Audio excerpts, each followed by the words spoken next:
የመጀመሪያው ትላንት ተግባራዊ አድርገን የጎዳን ማንነታችንን መበቀል አለብን። ዛሬ ላይ ደስታችንን እንድናጣ ምክንያት የሆነን የትላንት መጥፎ አመለካከታችንን መበቀል አለብን። ያ ማለት ዛሬ ሊኖረን የሚገባውን እውነተኛ ደስታ ያሳጣን የትላንት መጥፎና በጎ ያልሆነ አመለካከታችን ነውና እንሰርዘው። ትላንት የጎዳንን መጥፎ ማንነት፣ መጥፎ አስተሳሰብ ዛሬም ተሸክመነው ነገ እንዲጎዳን እድል መስጠት ያ ነው ደካማነት፣ ያ ነው የዋህነት ማለት ነው። ስለዚህ አብረን ልንኖር የሚገባ ሌላ የተሻለ ማንነት እያለ ትላንት ከጎዳን መጥፎ ማንነት፣ መጥፎ ባህሪ፣ መጥፎ አስተሳሰብ ጋር ተጣብቆ መኖር ያ እጅጉን በጣም ደካማነት ነው። ስለዚህ ዛሬ ስኬታማ መሆን እንዳንችል ያደረገንን የትላንት መጥፎ አመለካከታችንን፣ ዛሬ ደስተኛ እንዳንሆን ያደረገንን ትላንት ሰዎችን ያስቀየምንበት፣ ትላንት ፈጣሪያችን ያሳዘንበት መጥፎ አመለካከታችን፣ አጉል ባህሪያችንን ከላያችን ላይ ማንሳት መቻል ያ ነው በቀል።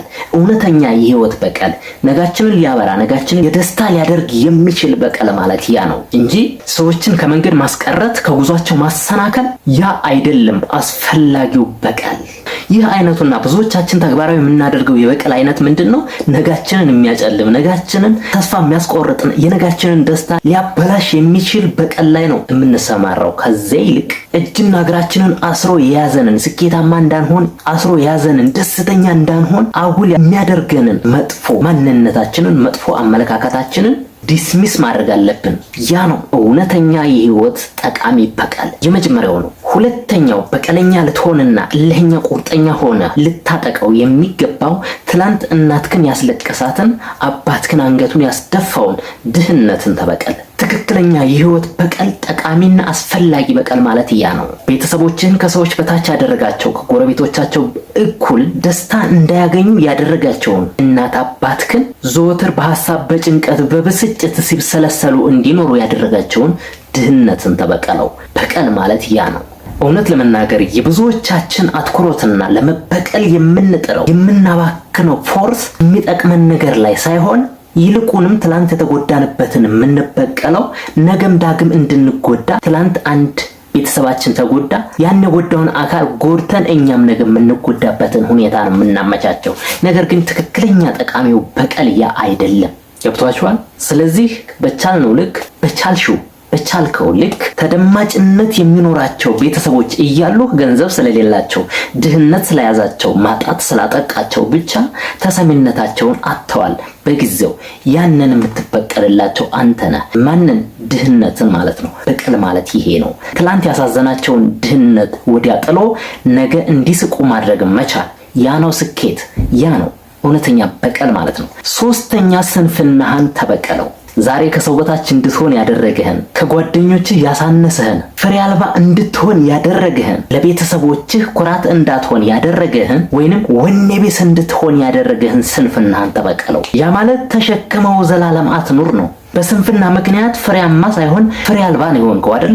የቤተሰቦችህ ኩራት ሳይሆን የቤተሰቦችህ ማፈሪያ ካደረገ ስንፍና ያን ስንፍናህን ተበቀለው። እንደዚህ የበደለህን፣ ከሰዎች በታይ እንድትሆን ያደረገህን፣ ከጓደኞችህ በታይ እንድትሆን ያደረገህን ጓደኛ ትልቅ ደረጃ ደርሶ ለቤተሰቦቹ፣ ለዘመድ አዝማዱ፣ ለሀገሩ ኩራት መሆን ሲችል አንተ ግን በስንፍና ምክንያት በተስፋ መቁረጥ ውስጥ ገብተህ ደስታህን እንድታጣ ያደረገህን ስንፍናን እንዴት መበቀል ያቅታል?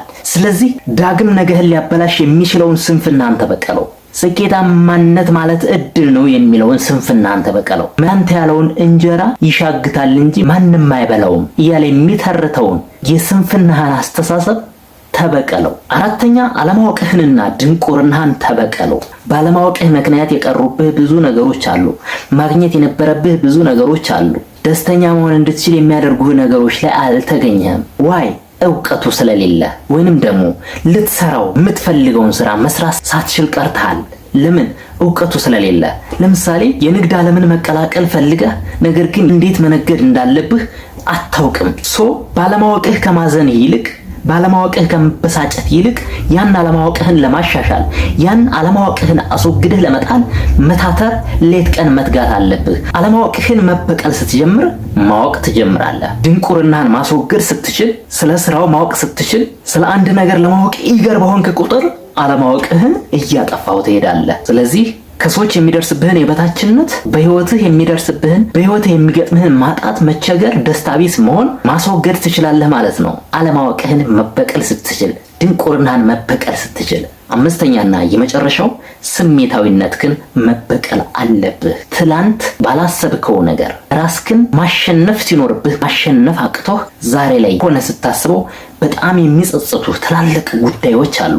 ዋይ ለምንድን ነው 5 ደቂቃ ራሴን ማሸነፍ አቅቶኝ ለምን እዚህ ትልቅ ችግር ውስጥ ገባው ወይንም ይሄንን ትልቅ ነገር ለምን አጣው ብለህ የምትጸጸትበት ትላልቅ ጉዳዮች አሉ። ነገር ግን ያን ባህሪህን ዛሬም ተሸክመዋል። ይልቁንስ ዛሬ እጅጉ እንድትጸጸት ደስታ ከአጠገብህ እንዲርቅ ያደረገህን ያንን ስሜታዊነትህን መበቀል አለብህ። ለምን አብረኸው መኖርን ፈለግ? ትላንት ጎድቷል፣ ትላንት አስከፍቷል፣ ትላንት አልሆነ ቅርቃር ውስጥ ጨምሮሃል ስሜታዊነትህ። ነገር ግን በሚገርም ሁኔታ ዛሬም አብረኸዋለህ። ተሸክመው ባህሪ አድርገው ማንነትህ አድርገው ትላንት የጎዳህን ነገር አብረው እየኖርክ ነው። ነገር ግን ትክክለኛና የብልህ ሰው በቀል ማለት ትላንት የጎዳውን አጉል አመለካከት መጥፎ ማንነት አውልቆ መጣል ማለት ነው። ያ ነው ለሰው ልጅ የሚያስፈልገው። እኛ ግን ስንደክም ውለን ስንደክም የምናድረው፣ ለበቀል ስንታትር ውለን ስንታትር የምናድረው ሊጠቅመን የሚችል ወዳጃችን ላይ፣ ሊጠቅመን ሊረዳን የሚችል ጎረቤታችን ላይ ነው።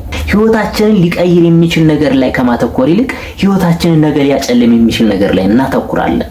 ዋይ የነጋችንን ደስታ ሊገነባ የሚችል ነገር ላይ ከማተኮር ይልቅ ነጋችን በጸጸት የሚሞላበትን ዛሬ ስንደክም እንውላለን። ነጋችንን እስር ቤት የምናሳልፍበትን ሐሳብ ዛሬ ላይ ተግባራዊ ለማድረግ እንሯሯጣለን።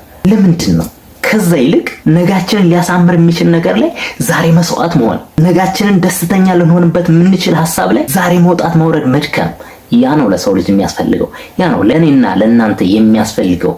በቀል በእነዚህ በአምስቱ ነገሮች ላይ ነው። ትላንት በጎዳን መጥፎ አስተሳሰባችን፣ መጥፎ አመለካከታችን ላይ የመጀመሪያው ነው። ሁለተኛው ቤተሰቦቻችንን፣ እናት አባት፣ እህት ወንድሞቻችንን አንገት እንዲደፉ ከሰው በታች እንዲሆኑ ያደረገውን ድህነትን መበቀል። ሶስተኛ ስንፍናን መበቀል።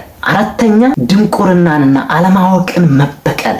በምን? በማወቅ ለማወቅ ጥረት በማድረግ። አምስተኛና የመጨረሻ ምንድነው ያልኳችሁ? ስሜታዊነታችንን መበቀል አለብን። ትላንት የጎዳንን ስሜታዊነታችንን ዛሬ ላይ እኛ መቆጣጠር አለብን። ምክንያቱም ትላንት ጎድቶናል፣ ዳግም ሊጎዳን አይገባም። እዚህ ምድር ላይ ስንኖር በቀላችንና እልሃችን፣ ቁጭታችን እነዚህ 5 ነገሮች ላይ መሆን ቢችል እኛ ደስተኛ፣ ስኬታማ መሆን እንችላለን። ለራሳችንም፣ ለቤተሰቦቻችንም፣ ለሀገራችንም፣ ለፈጣሪያችንም ምቹ የሆነን ሰዎች እንሆናለንና በቀላችንን ማድረግ ያለብን ምን ላይ ነው ማለት ነው? የነገውን ደስታችንን ሊያበራ የሚችል ወይንም የነገውን ደስታችንን ሊፈጥር የሚችል ነገር ላይ ነገ ማንጸጸትበት መልካም ነገር ሊሆን ይገባል ማለት ነው። በእርግጠኝነት ትልቅ ቁም ነገርን እንዳገኛችሁበት አምናለሁ። አብሬሽ ነበርኩ በዳጉ ቶክ ቲዩብ። ሐሳቡን ከወደዳችሁት ላይክ በማድረግ አበረታቱኝ። እንዲሁም ለዚህ አዲስና ህይወት ቀያሪ ቻናል አዲስ ከሆናችሁ ሰብስክራይብ በማድረግ ቤተሰብ ሁኑ። በእርግጠኝነት በየዕለቱ ትላልቅ የሚጠቅማችሁን ቁም ነገሮች ታገኙበታላችሁ። ሰላምና ጤና ከእናንተ ጋር ይሁን። ቸር ቆዩልኝ።